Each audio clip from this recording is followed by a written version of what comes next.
Astaghfirullah. Bismillahirrahmanirrahim. Assalamualaikum warahmatullahi wabarakatuh.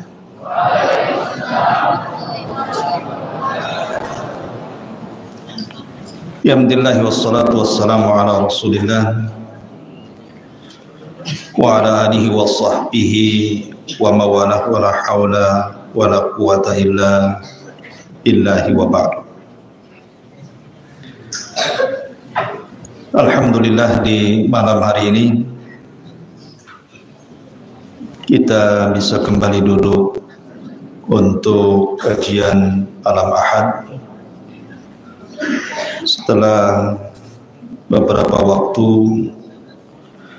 karena terhalang beberapa perkara.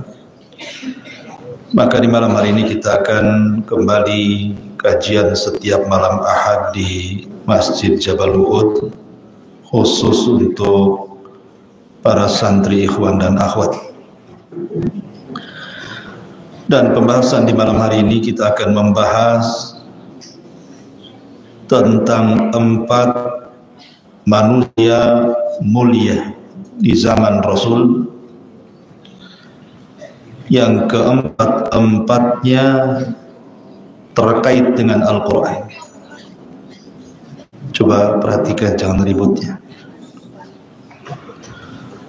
Jadi 4 sahabat ini direkomendasikan Nabi SAW untuk diambil Quran darinya. Siapa 4 orang ini? 4 orang ini sebagaimana diriwayatkan dari Abdullah ibn Amr ibn As dari Nabi SAW. Kata Nabi SAW, khudul Quran min 4, ambillah Quran dari 4 manusia mulia itu. Yang pertama, kata Nabi SAW, ambillah Al-Quran dari Abdullah ibn Mas'ud. Kemudian yang kedua, ambillah Al-Quran dari Ubay ibn Ka'ab. Kemudian yang ketiga, ambillah Al-Quran dari Mu'adz ibn Jabal. Dan yang keempat, ambillah Quran dari Salim maula Abi Hudzaifah. Abdullah ibn Mas'ud, Ubay ibn Ka'ab, Mu'adz ibn Jabal, Salim maula Abi Hudzaifah. Inilah 4 sahabat yang ditazkiyah Nabi SAW agar kita mengambil Quran darinya. Baik, kita akan jelaskan satu persatu biografi singkat siapa orang-orang ini. Kenapa namanya selalu dikait-kaitkan dengan Al-Quran? Ma'asyiral muslimin wal muslimat, santri, ikhwan dan akhwat yang dimuliakan Allah Subhanahu wa taala. Pertama, Abdullah ibn Mas'ud radhiyallahu anhu. Abdullah ibn Mas'ud radhiyallahu anhu adalah seorang sahabat yang faqih. Dia seorang muhaddis dan dia termasuk orang yang awal-awal masuk Islam. Dan dia yang selalu menyediakan kedua sandal Nabi SAW, bahkan menyediakan siwaknya Rasul. Dan dia adalah orang yang melakukan 2 hijrah. Maksudnya 2 hijrah, hijrah pertama ke Habasyah dan juga hijrah ke kota Madinah. Dan dia orang yang mendapati 2 kiblat. Pertama Baitul Maqdis, karena di permulaan salat kan menghadap Baitul Maqdis. Kemudian 6 bulan setelahnya baru ke Masjidil Haram, ke Baitullah Al-Haram. Dan dia orang yang pertama kali menjaharkan Al-Quran di kota. Ma'asyiral muslimin yang dimuliakan Allah Subhanahu wa taala. Abdullah ibn Mas'ud radhiyallahu an ketika sebelum masuk Islam, dia itu seorang penggembala kambing milik seorang kafir namanya Umayyah ibn Khalaf. Jadi suatu ketika Nabi SAW bersama Abu Bakar itu sedang jalan-jalan, tiba-tiba berpapasan dengan Abdullah ibn Mas'ud yang masih belum masuk Islam, masih menggembala kambing. Tiba-tiba Nabi SAW mengatakan, wahai Abdullah ibn Mas'ud, ada enggak kambing kamu yang bisa kami perah air susunya?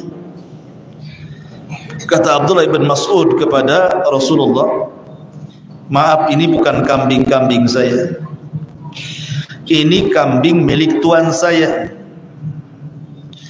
Kemudian Rasul mengatakan, kalau begitu saya minta kambing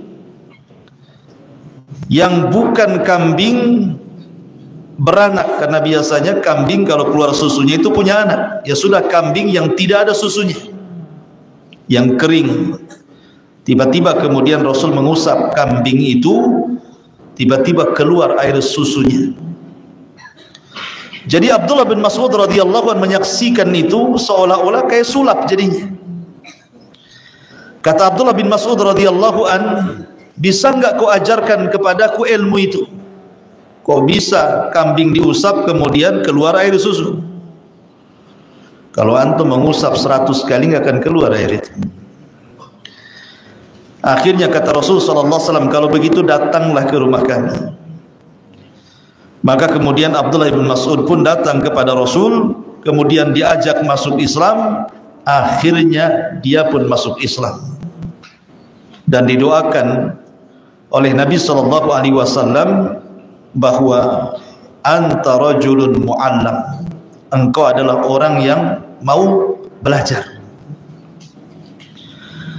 Lah setelah kemudian Abdullah bin Mas'ud radhiyallahu anhu masuk Islam, maka Abdullah bin Mas'ud ini membidangi Al-Quran. Betul-betul dia membidangi Al-Quran. Bahkan dia punya catatan mushaf itu bukan hanya Qurannya, tafsir-tafsirnya. Namanya tafsir Abdullah bin Mas'ud itu. Dan dia memiliki suara yang sangat indah sekali. Jadi ketika Nabi SAW pulang safar bersama Abu Bakar dan Umar, kemudian tiba-tiba lewat di Masjid Nabawi, dari balik masjid itu ada suara orang membaca Quran dengan sangat merdu sekali, sehingga Rasul berhenti, Abu Bakar berhenti, Umar berhenti, mendengarkan suara orang yang membaca Quran dengan merdu itu. Selesai Abdullah bin Mas'ud ini membaca Quran, maka Rasul mengatakan kepada Abu Bakar Siddiq dan Umar, ya Aba Bakrin wa ya Umar, wahai Abu Bakar, wahai Umar, kalau engkau ingin mendengar Al-Quran, man arada an yasma al-Qur'ana ghaddan tariyan kama unzil fal yaqra ala ibni ummi abdin. Wahai Abu Bakar, wahai Umar, kalau engkau ingin mendengar bagaimana Jibril ketika menurunkan wahyu kepadaku, perdengarkan suara orang ini. Seperti itu Jibril suaranya. Maksudnya suara Ibnu Ummi Abdin, kunyah daripada Abdullah ibn Mas'ud. Suaranya disejajarkan dengan Jibril. Saking merdunya suara Abdullah ibn Mas'ud ini, suatu ketika Nabi SAW memanggil Abdullah ibn Mas'ud, kemudian mengatakan, wahai Aba Abdurrahman, kunyah daripada Abdullah ibn Mas'ud ini, Iqra alayya al-Quran, bacakan kepadaku Quran.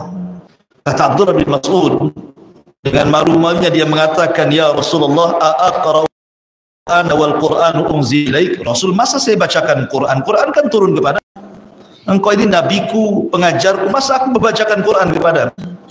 Kata Rasul, sudah, baca saja. Maka tanpa pikir panjang Abdullah bin Mas'ud pun membaca suratun Nisa. Kemudian Rasul mendengarkan dengan khusyuknya apa yang dibaca Abdullah bin Mas'ud dengan suara yang indah itu. Tiba-tiba ketika sampai kepada ayat wa kaifa idza ji'na min kulli ummatin bisyahid wa ji'na bika ala ula syahida. Tiba-tiba Rasul mengatakan, hasbuka ya Mas'ud, cukup wahai Mas'ud.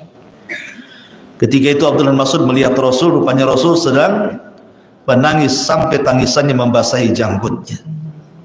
Karena ayat itu menyinggung Rasul. Bagaimana kalau setiap umat itu didatangkan saksi dan engkau menjadi saksi bagi mereka, wahai Muhammad? Maka Rasul menangis. Artinya bahwa Nabi SAW saja suka dengan suaranya Abdullah bin Mas'ud. Makanya saya nasihatkan kepada antum, belajar Al-Quran dengan langgamnya, dengan suaranya. Karena bagaimanapun Rasul mengatakan Al-Quran itu sudah indah, tetapi kalau ingin indah lagi, baguskan suaranya. Rasul mengatakan laisa minna man lam yataghanna bil Quran.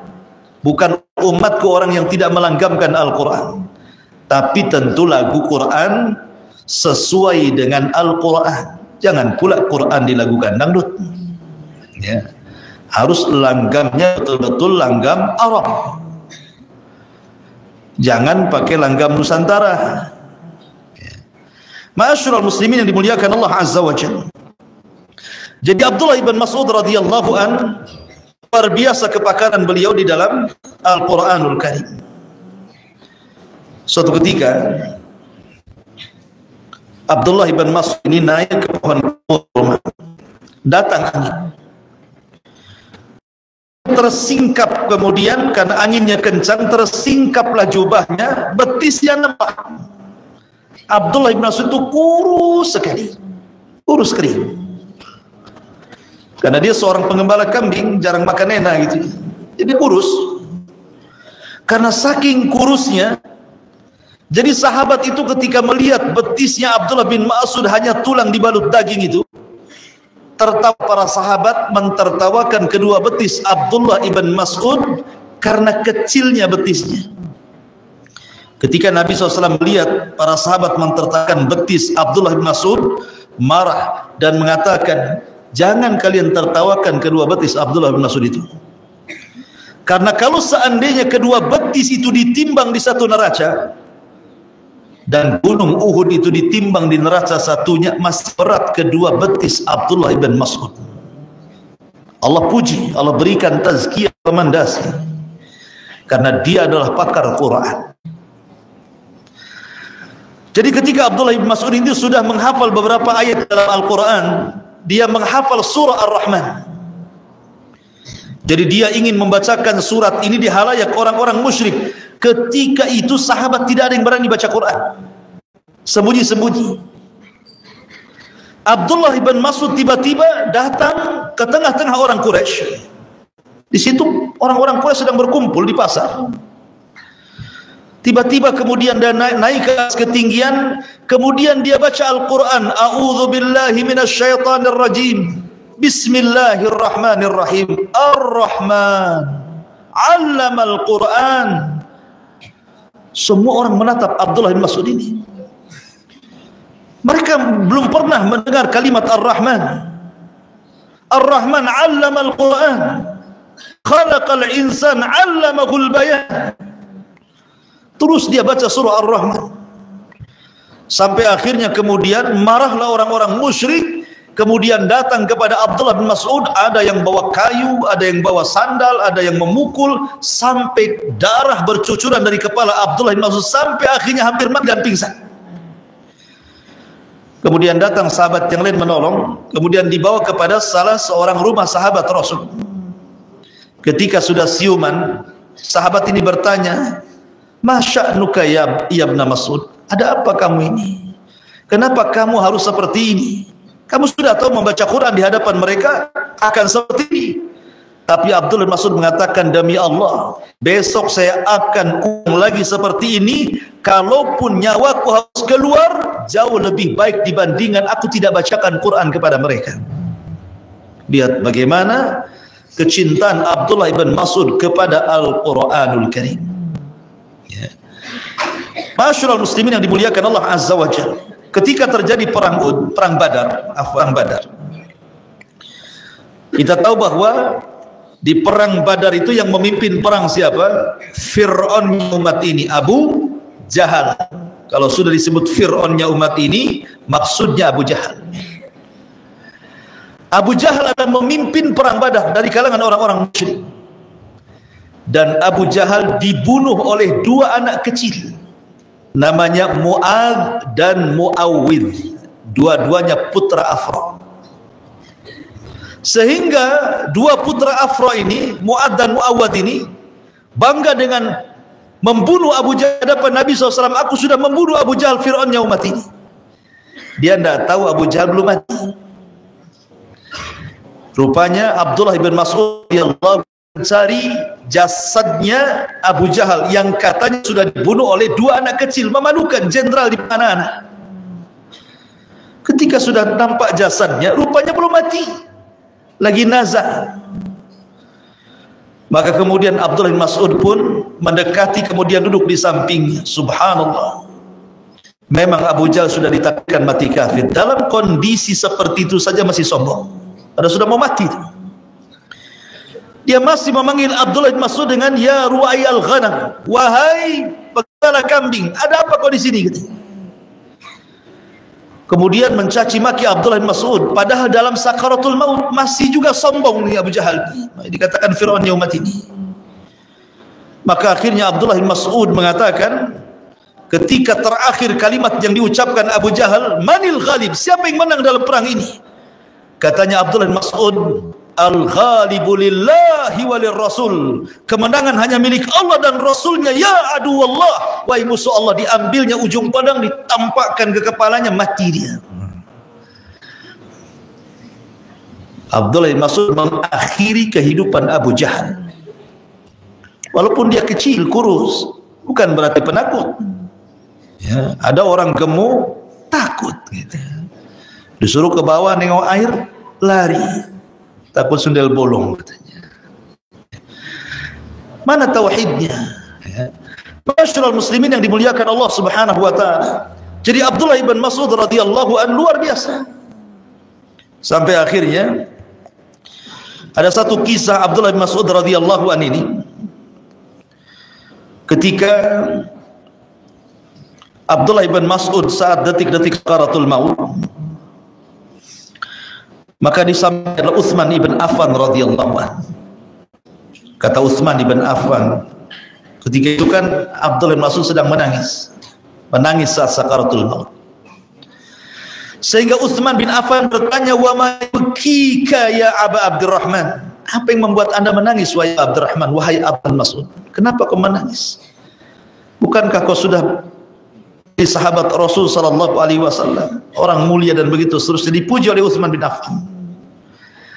Tetapi dia mengatakan, akhafu dhunubi, aku takut dosa-dosaku. Kemudian kata Utsman bin Affan, lalu apa yang kau harapkan? Kata Abdullah bin Mas'ud, rahmatullah, aku hanya mengharapkan rahmat dari Allah. Kalau begitu ya Abdullah bin Mas'ud, biarkan aku kepada seorang tabib. Kata Abdullah Mas'ud, tidak. Bagaimana kalau seandainya ku bagi hartamu denganmu? Kata Abdullah Mas'ud, tidak. Sampai akhirnya dia pun berzikir, bertakbir, bertahlil, bertahmid. Kemudian dia akhiri nafasnya dengan zikrullahi azza wa jalla. Itulah Abdullah ibn Mas'ud, hatinya terpaut dengan Al-Quran. Kita singkat saja karena ada 4 orang. Kemudian yang kedua, yang disebut Nabi SAW, ambillah Al-Quran dari 4 orang itu. Pertama Abdullah ibn Mas'ud, yang kedua Ubay ibn Ka'ab. Siapa Ubay ibn Ka'ab ini? Ubay ibn Ka'ab radhiyallahu anhu, dia adalah orang yang termasuk penghulu dari orang-orang Ansar. Penghulu orang-orang Ansar adalah Ubay ibn Ka'ab, dan dia termasuk orang yang direkomendasikan untuk diambil fatwanya. Karena ahli fatwa di zaman Rasul itu 3 dari Ansar, 3 dari Muhajirin. Dari Muhajirin yang boleh berfatwa siapa? Umar, Utsman, Ali. Dari Ansar 3 orang. Pertama Mu'adh bin Jabal, yang kedua Ubay ibn Ka'ab, yang ketiga Zaid bin Thabit. Saya ulangi ini, nanti saya tanya. Jadi ahli fatwa yang boleh berfatwa di zaman Rasul masih hidup itu 6 orang. 3 dari Muhajirin, 3 dari Ansar. Dari Muhajirin yang boleh memberikan fatwa pertama Umar, kedua Utsman, ketiga Ali. Dan dari kalangan Ansar pertama Mu'ad ibn Jabal, yang kedua Ubay ibn Ka'ab, dan yang ketiga Zaid ibn Thabit. Inilah mufti para sahabat. Salah satunya Ubay ibn Ka'ab. Ada kisah yang terkait dengan Al-Quran berkaitan dengan Ubay bin Ka'ab ini. Yang pertama, suatu ketika Ubay ibn Ka'ab ini dipanggil oleh Nabi SAW. Kemudian Nabi SAW mengatakan, "Ya Ubay, amaronillah an aqra alaika lam yakunil ladhina kafaru." Wahai Ubay, barusan Allah Subhanahu wa taala perintahkan aku untuk membacakan kepadamu surah Al-Bayyinah, lam yakunil ladhina kafaru ila akhiril ayat. Ubay pun kaget. Asammanillah ya Rasulullah, apakah namaku disebut-sebut Allah ya Rasul? Apakah namaku disebut-sebut Allah wahai Rasul? Nabi SAW, ya, namamu disebut-sebut Allah, dan Allah perintahkan aku agar aku membacakan surah Al-Bayyinah kepadamu. Fabaka Ubay. Ubay pun menangis. Macam mana dia bisa disebut-sebut namanya? Satu-satunya sahabat yang disebut namanya oleh Allah dan diperintahkan Rasul untuk membacakan Al-Quran adalah Ubay ibn Ka'ab. Ini satu kisah. Kisah yang kedua, ketika Ubay sedang sholat sunnah, Rasul memanggil, "Ya Ubay." Ubay malah melanjutkan sholat sunnahnya. Ubay tahu panggilan itu, tetapi dia tetap menjalankan sholat sunnah. Selesai sholat sunnah baru dia menghampiri Rasul, dan Rasul kemudian menegurnya.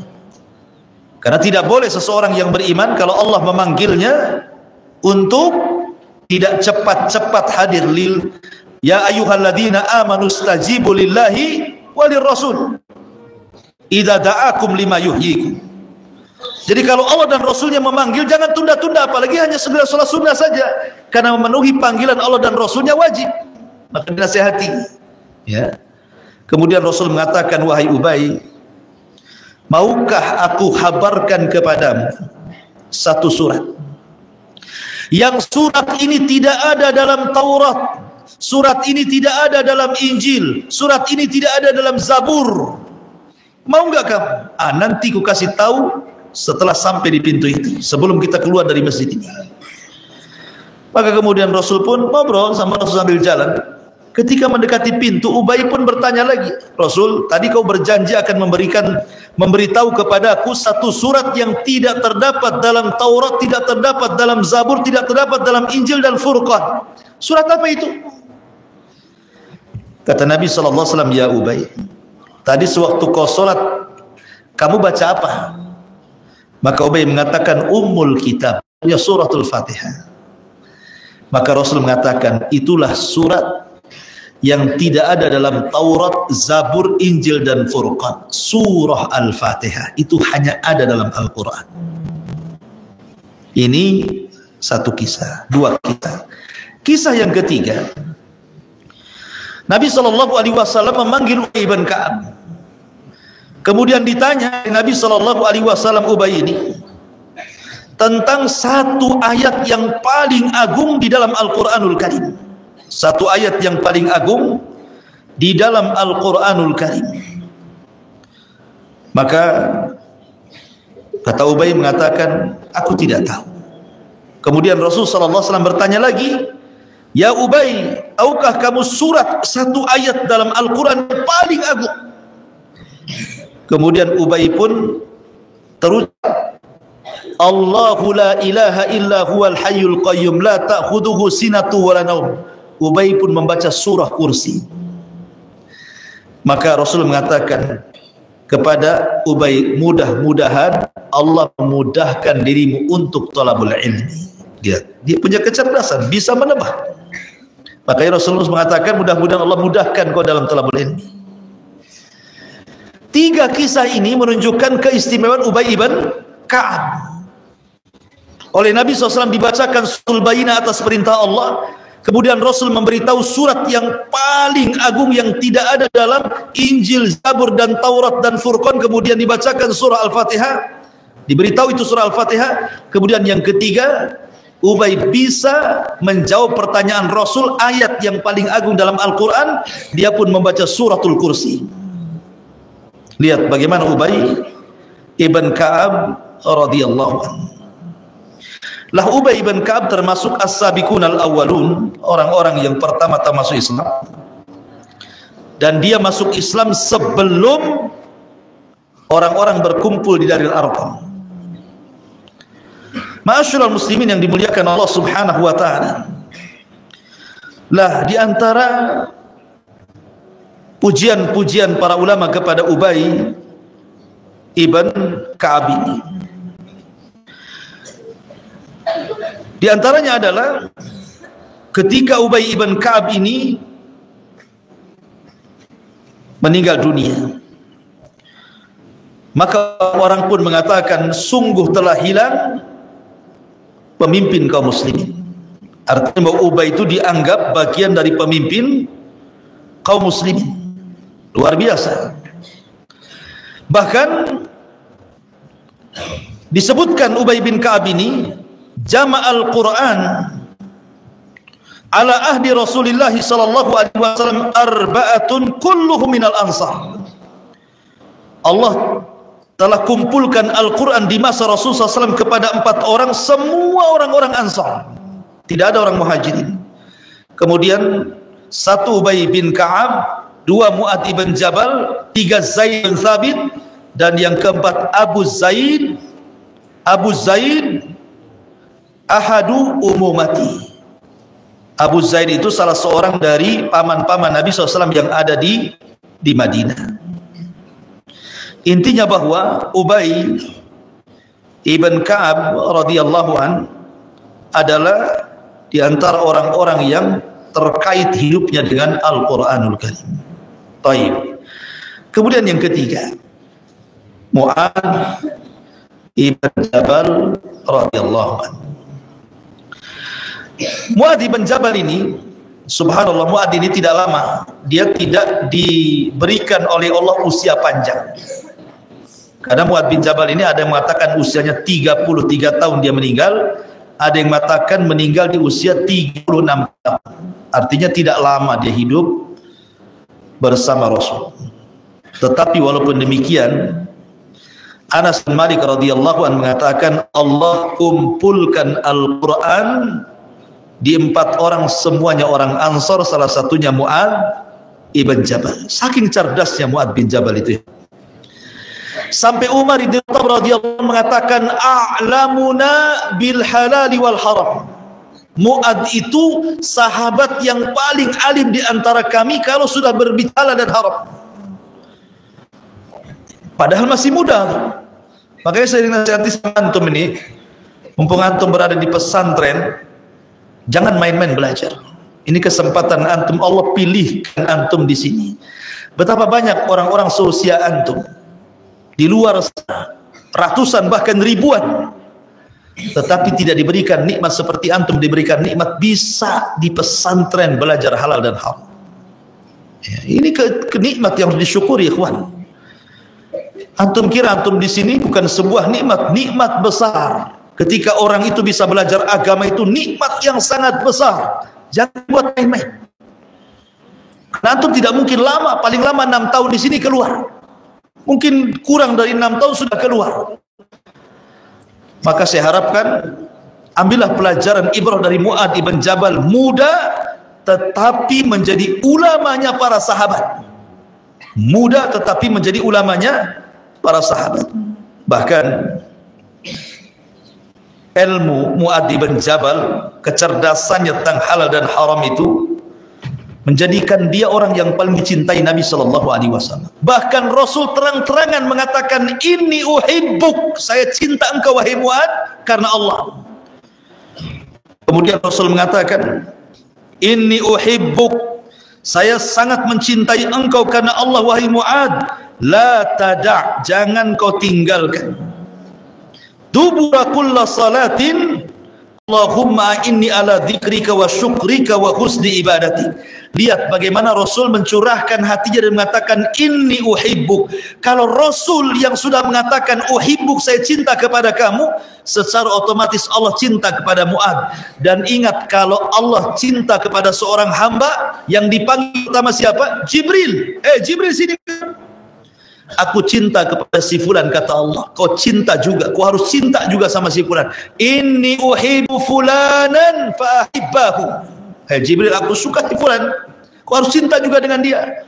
Maka Jibril pun kemudian memanggil seluruh malaikatnya dan mengatakan, wahai para malaikat, Allah sudah mencintai si Anu, maka kalian harus cinta kepada si Anu.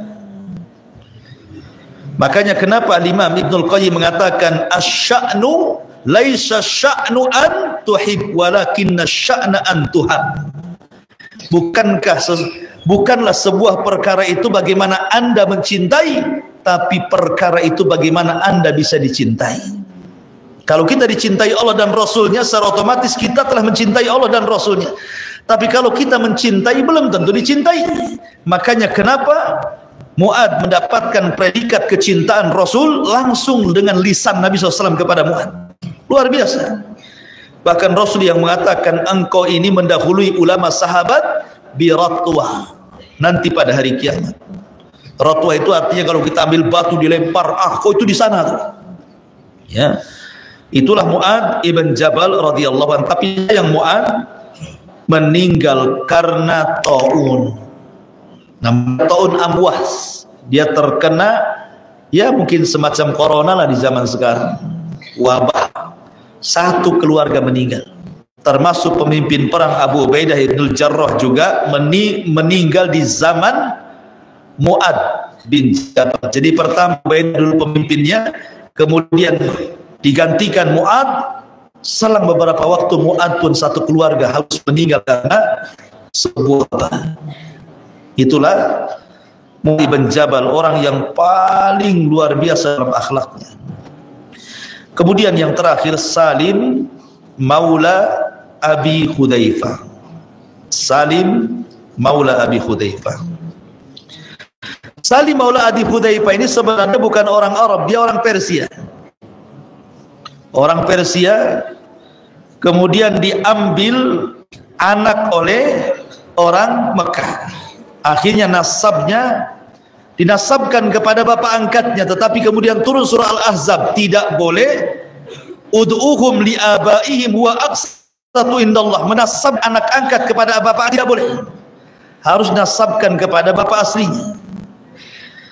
Lah Salim ibn atau Salim Maula Abi Hudzaifah ini memang diciptakan oleh Allah untuk mendalami Al-Quran.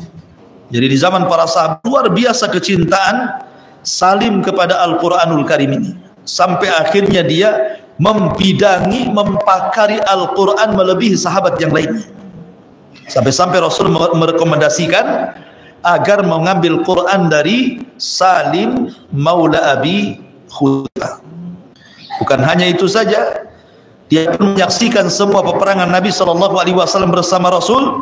Tapi sayang kemudian Salim terbunuh ketika di zaman Khalifah Abu Bakar Siddiq radhiyallahu an, ketika mengutus untuk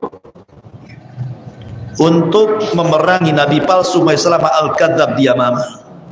Maka Salim meninggal dalam perang Yamamah ketika melawan Nabi palsu.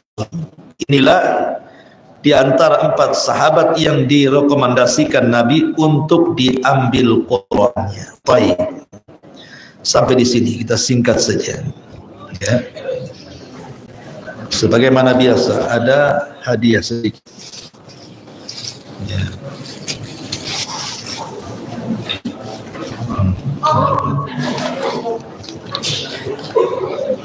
Baik. Hadiahnya tidak banyak. Berarti harus dibagi nih, ikhwan, akhwat. 1, 2. 1, 2.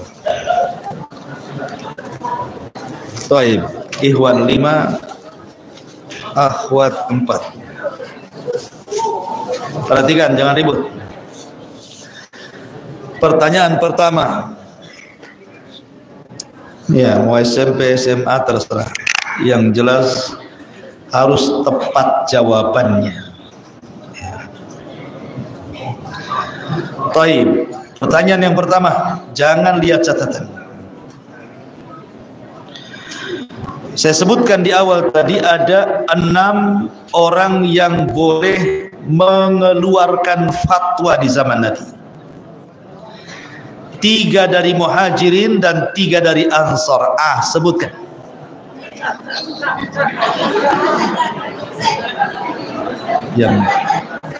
Yang paling belakang dulu itu. Jangan lihat buku.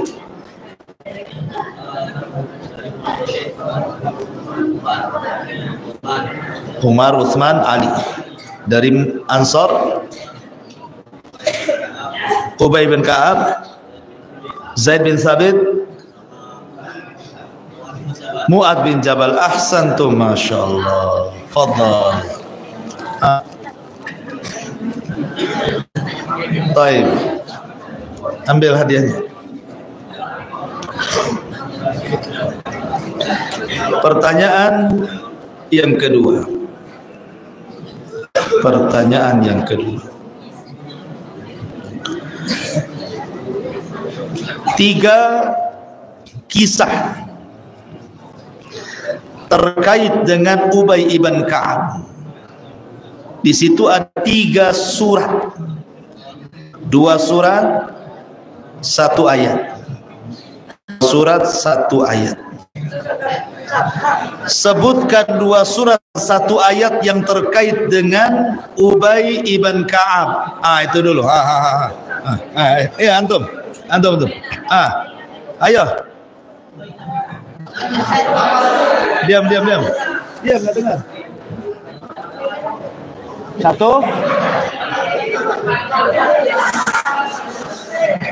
Apa? Enggak dengar. Diam. Apa kamu ngomong apa? Al-Bayyinah 1, ahsan. 2. Ayat kursi. 3. Al-Fatihah. Masya Allah. Sini.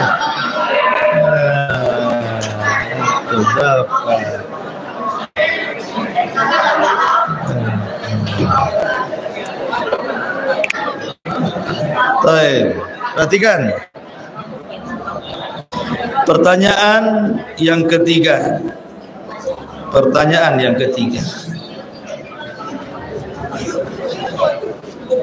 Sebutkan 4 sahabat yang terkait dengan tema yang diambil Qur'annya lewat lisan Rasul. Depan, antum, cepat. 1. Abdullah bin Mas'ud. Ubay bin Ka'ab. 2. Mu'ad bin Jabal. 3. 1 lagi.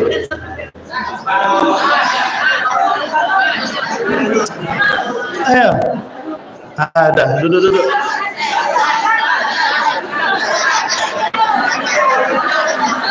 Kantom. Diri, cepat. Ayo. Ini yang besar nih. Cepat.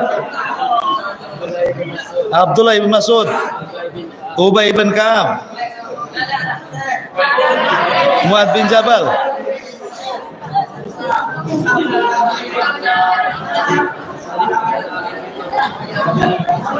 Ahsan. Salim maula Abi Hudzaifah. Fadhal. Perhatikan Ahwat dulu. Ahwat, nanti Iwan nih. Pertanyaan untuk Ahwat, dengar gini.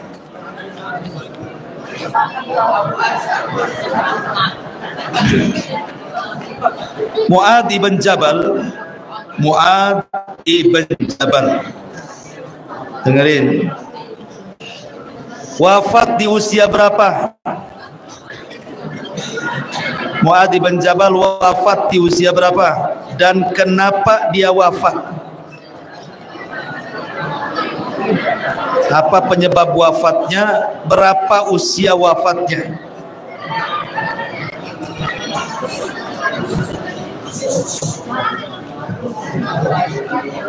Silakan. Diam ikhwan, saya nggak dengar akhwat jadinya. Hah? Wabah apa namanya? Wabah corona? Hah? Wabah apa namanya? Taun. Ahsanti, dapat hadiah. Ini hadiahnya nggak bisa dibaca, nggak ada tulisannya, hitam semua. Baik, pertanyaan yang kedua.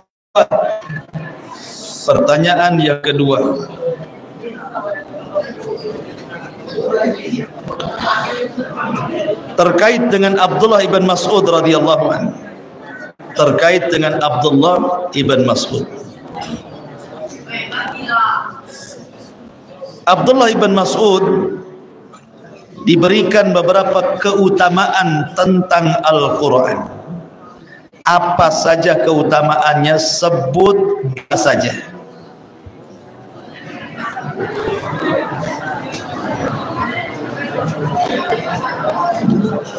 Keutamaan Abdullah Mas'ud tentang Al-Quran dua saja, nggak usah banyak. Kasih mic-nya biar kencang situ.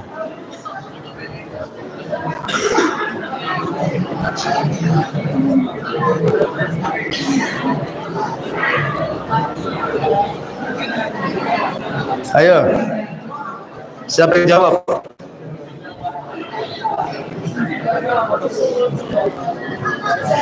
Dua keutamaan Abdullah bin Mas'ud tentang Al-Quran. Tentang Quran.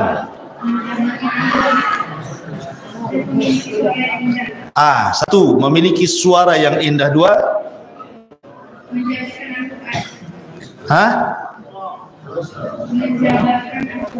mentafsirkan ya, menjabarkan ya, mentafsirkan Al-Quran. Ahsan, dapatlah ya kan. Dapat dua. Baik. Pertanyaan yang ketiga, akhwan. Pertanyaan yang ketiga, dengarkan.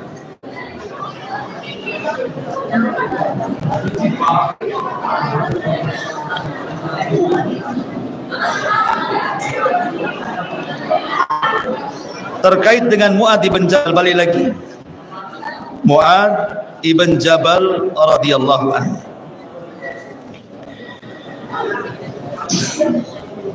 Mu'adz ibn Jabal ini, dia adalah orang yang memberikan fatwa di antara sahabat-sahabat Ansar. Sahabat-sahabat Ansar. Ada 4 orang Ansar itu Al-Quran direkomendasikan untuk mengambil, semua sahabat Ansar. Selain Abdullah bin Mas'ud ya. Abdullah bin Mas'ud bukan Ansar ya. Dia Muhajirin. Tapi saya tadi menyebutkan 2 kali dalam pengajian. Ada 4 orang Ansar, semua Quran terkumpul padanya. Siapa 4 orang ini? Selain Abdullah bin Mas'ud, karena dia bukan orang Ansar.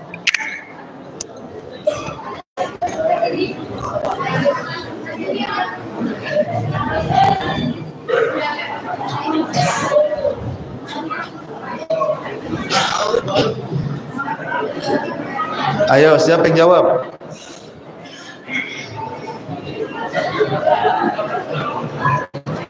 Cepat, keburu malam. 1. Mu'adz bin Jabal. 2. Ubay bin Ka'ab. 3. Zaid ibn Thabit. 4.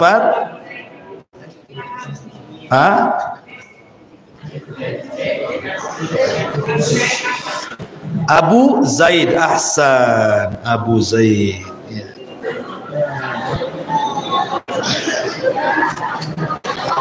Dapat. Satu lagi pertanyaan untuk akhwat ya. Nanti ini 2 untuk ikhwan. Perhatikan, satu lagi untuk akhwat.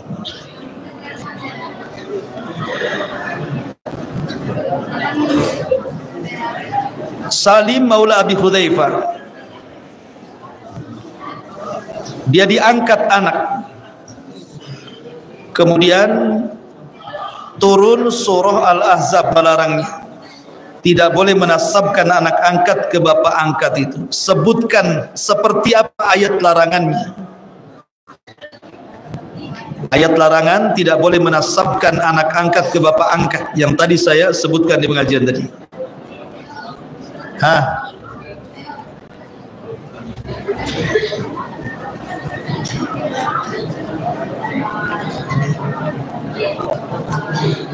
Surah Al-Ahzab.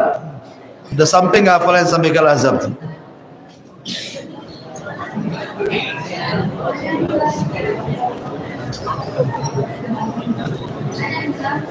Nggak ada. Saya lempar ke Ikhwan. Siapa yang bisa jawab? Tadi yang ngacung-ngacung tuh mana? Surah Al-Ahzab. Larangan tidak boleh menasabkan anak angkat bapak angkat. Sedikit saja ayatnya itu, cuma satu ayat saja.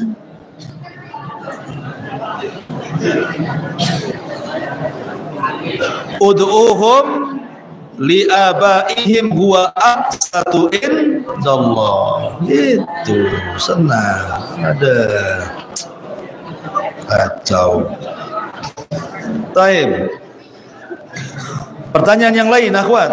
Kalau tidak bisa, Salim maula Abi Hudzaifah ketika mati syahid di perang apa itu?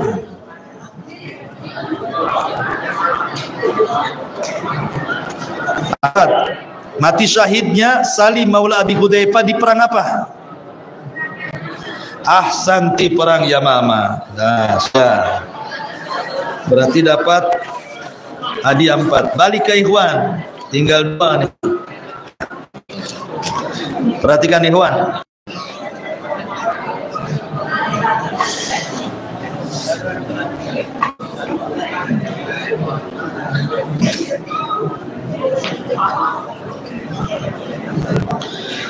Abdullah ibn Mas'ud radhiyallahu anhu ketika membunuh Abu Jahal, sebelumnya Abu Jahal itu sudah dilukai 2 anak kecil. Siapa nama 2 anak kecil itu?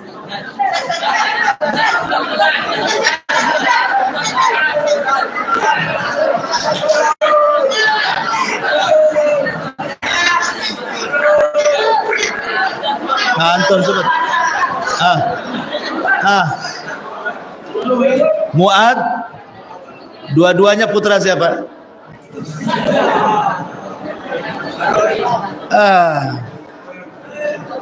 Ayo, antum, cepat. Iya, Mu'ad sama Mu'awid. Dua-duanya putra siapa? Hasan, Azhar.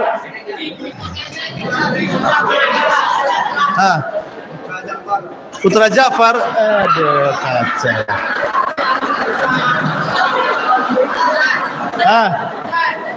Siapa? Cepat. Putra Afro, ahsan. Dapat ya. Taib. Satu lagi. Ini gede, ini apa ini isinya? Perhatikan.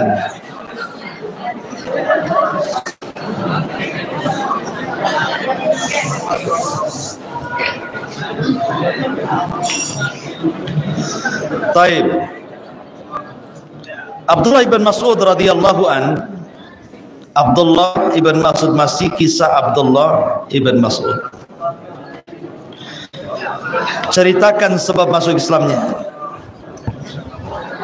Ceritakan sebab masuk Islamnya Abdullah ibn Mas'ud. Antum, cepat.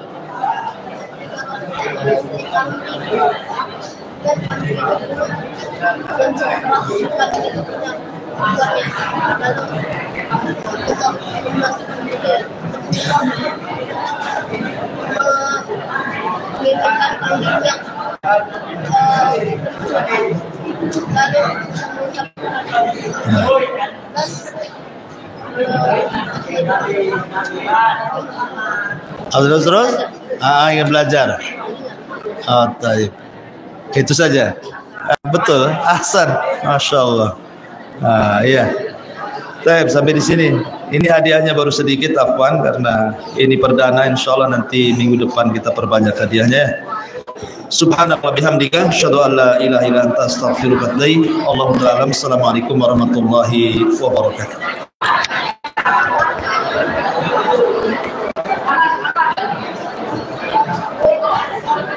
Biarkan aku dulu, jangan